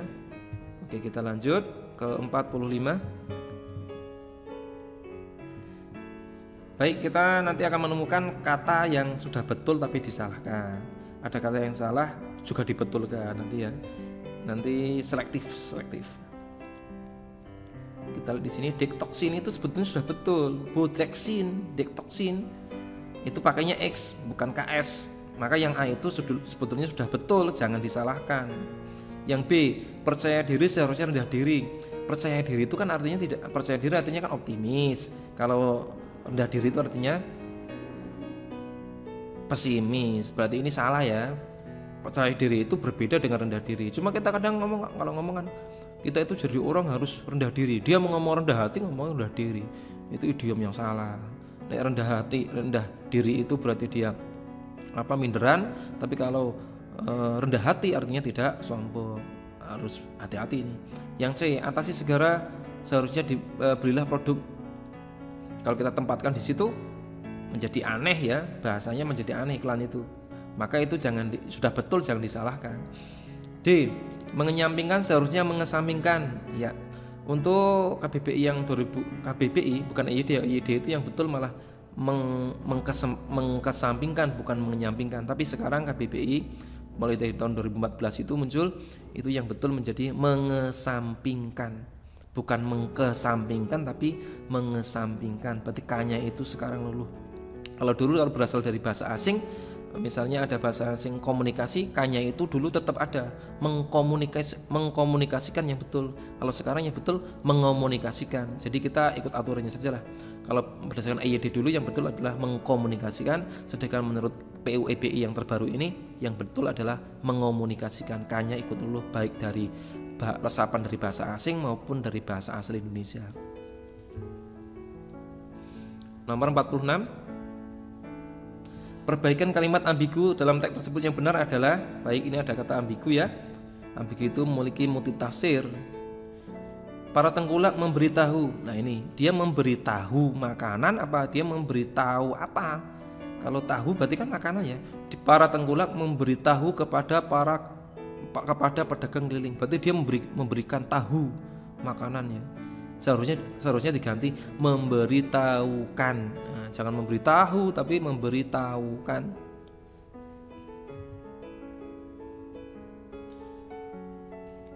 Materi terakhir, contoh soalnya ya. Silakan ini disimak. Nanti file ini saya berikan disimak. Itu ada berdasarkan PUEBI. Ini contoh soal ya, contoh latihan. Penggunaan tanda baca yang tepat pada kalimat tersebut ditandai dengan nomor 1 dan 5. Mengapa nomor 1 itu betul? Karena nomor 1 itu penggunaan tanda komanya sudah tepat. Meskipun dirawat, ia tetap melakukan pemantauan terhadap karyawannya. Ini tanda koma itu dipakai untuk memisahkan anak kalimat yang mendahului induk kalimat. Jadi anak kalimatnya ada konjungsi meskipun, sedangkan gitu ya. Karena itu ada di awal sebelum kalimat intinya. Ia tetap melakukan pemantauan terhadap karyawannya. Jadi induk kalimatnya adalah ia tetap melakukan pemantauan terhadap karyawannya. Cuma kalau anak kalimat yang ada di belakang induk kalimat tidak perlu menggunakan koma, langsung saja. Ia tetap melakukan pemantauan terhadap karyawannya meskipun dirawat. Jadi komanya itu hilang. Tapi kalau meskipun konjungsinya di awal, anak kalimatnya di awal harus memakai koma untuk memisahkan antara anak kalimat dan induknya. Yang kedua, ombak di Selat Sunda salah ya. Seharusnya selatnya itu menggunakan huruf kapital karena menyatakan nama geografis. Pulau Bali besarnya. Tapi kalau Indonesia memiliki banyak pulau, P dalam kata pulau itu kecil karena tidak diikuti nama geografisnya. Saya berdiri di depan puskesmas, berarti P-nya kecil karena tidak diikuti oleh nama instansinya. Tapi kalau saya berdiri di depan puskesmas Jakarta Selatan, berarti harus besar P-nya dalam puskesmas karena diikuti nama tempat pemerintahannya. Kemudian yang ketiga, ibu membeli buku, pensil, tinta, baju, celana, kaos, pisang, apel, dan jeruk. Seharusnya penulisannya adalah ibu membeli buku, pensil, tinta, titik 2 ya. Terus baju, celana, kaos, titik 2, terus pisang, apel dan jeruk. Nanti saya jelaskan. Yang keempat, ASN, bla bla bla bla bla, negara kesatuan. Ini harusnya negara kesatuan itu menggunakan huruf kapital. Karena diatur di sini nama sebuah lembaga harus menggunakan kapital. Yang nomor 5, dia membaca cerita pendek sedangkan adiknya menulis panorama. Nah, kalau tadi anak kalimat mendahului induk kalimat harus menggunakan koma, sedangkan untuk kalimat yang dua-duanya bisa menjadi induk kalimat harus menggunakan koma untuk memisahkan antara kedua kalimat inti-inti itu. Kita lanjut ya. Nah, ini 47. Langsung saja penjelasannya. Ya, ini penggunaan tanda baca dalam tersebut adalah nomor 1, di daerah kami penggunaan titik koma, penggunaan koma itu seharusnya ada di depan misalnya sama sesudah misalnya. Jadi misalnya itu diapit dengan koma. Kemudian yang nomor 2 itu adalah bentuk catatan kaki. Nah, ini cara penulisan seperti ini. Besok di UNBK nanti akan muncul catatan kaki sama daftar pustaka. Yang nomor 5 itu situ daftar pustaka. Jadi penulisan nomor 2 catatan kaki sama daftar pustaka itu sudah betul ini. Yang pertama, catatan kaki itu tidak boleh dibalik, no? Kalau daftar pustaka itu dibalik Anton M Mulyono dibalik Mulyono, Anton M. Jadi yang dibalik itu nama terakhirnya saja untuk daftar pustaka. Itu caranya ada titiknya, ada titik 2, ada koma. Itu caranya sama persis seperti itu. Silahkan nanti dipelajari lagi. Kemudian untuk nomor 3 itu nomor 3 sudah tepat ya. Jadi anak kalimat dalam pengembangan bahasa anak kalimatnya, kemudian baru ada induk kalimatnya, berarti harus memakai koma. Tapi kalau induk kalimatnya mendahului anak kalimat, tidak usah memakai koma. Kita dapat memanfaatkan bahasa daerah dalam pengembangan bahasa, tidak ada komanya. Tapi kalau dalam pengembangan bahasa, koma, jeda berarti kita berhenti sejenak ya, komanya itu kita dapat memanfaatkan bahasa daerah, harus ada tanda komanya. Sedangkan yang nomor 4 itu nomor 4 salah ya. Nomor 4 itu seharusnya tanda titik itu ada di belakangnya. Tanda titik itu ada di belakang tanda petiknya. Jadi itu salah. Kalau tanda titiknya hilang, maka kalimat itu belum bisa menjadi kalimat karena tidak ada tanda senyap titiknya. Titik, seru maupun interogasi atau tanya. Tidak ada, berarti itu bukan kalimat, namanya klausa. Jadi itu sudah dibener ya.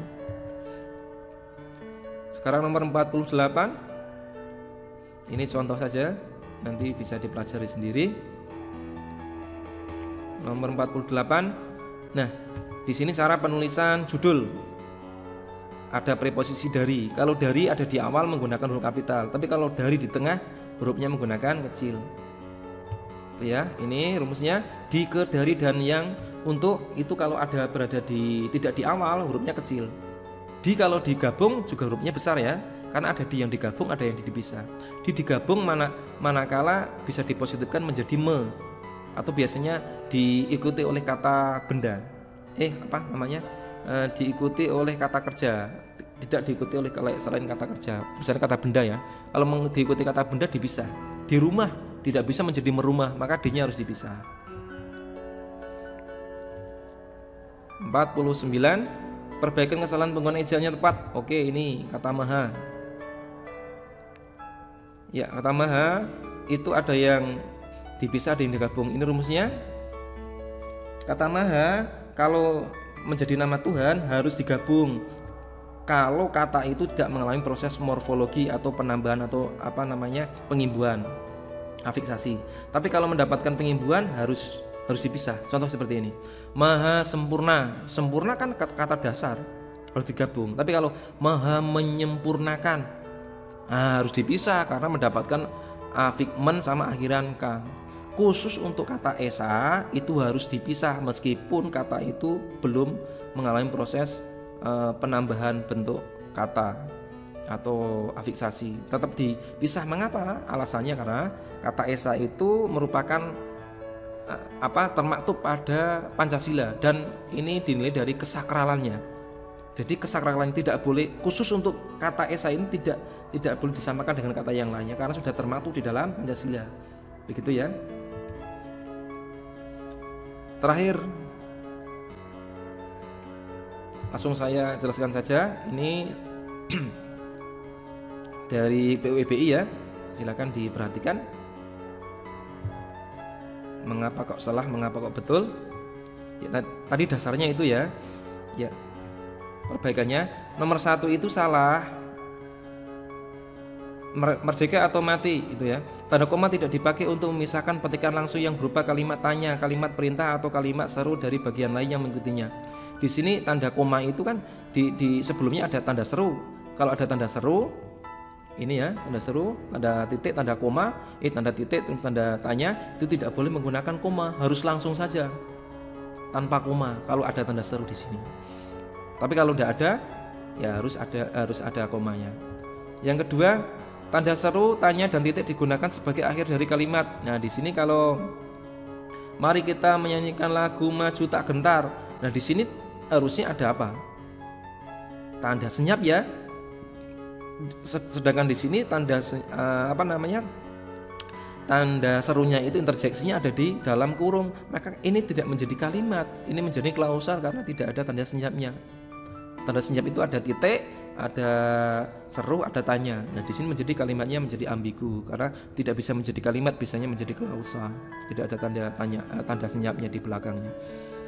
Kemudian untuk yang berikutnya, tanda petik dipakai untuk mengapit istilah-istilah ilmiah kurang dikenal. Misalnya di sini tikus ya. Kalau berfungsi itu kan kita sudah tahu artinya berfungsi. Tapi kalau tikus kadang kita lupa. Tikus itu apa ya maksudnya? Oh, ternyata tikus itu pengganti dari kata mos seperti itu. Nah, harusnya kita digunakan untuk pengganti kata mosnya. Yang diberi tanda petik itu yang dikhususkan, yaitu tetikusnya, bukan berfungsinya. Ini ya pembenahannya seperti ini. Baik, selesai ya. Oh, mohon maaf penjelasannya ada kurang sempurna ya. Saya minta maaf kalau ada kesalahan dalam tutur kata maupun penjelasan yang sangat cepat ini. Dan kita doakan sama-sama semoga ini UNBK kan diundur di Jawa Tengah, di Jakarta, di Bandung, termasuk di daerah saya Jawa Tengah. Saya minta maaf kalau penjelasannya agak beribet seperti ini. Semoga tetap semangat, tetap sehat, dan UN-nya lancar semua. File ini bisa kalian unduh di bawah deskripsi. Silakan dipergunakan baik-baik. Kemudian bisa di-share kepada teman-teman. Dan nanti kita berharap nilai UN-nya semuanya sempurna. Sekian dari saya. Selamat bekerja, selamat menjalankan UN. Assalamualaikum warahmatullahi wabarakatuh.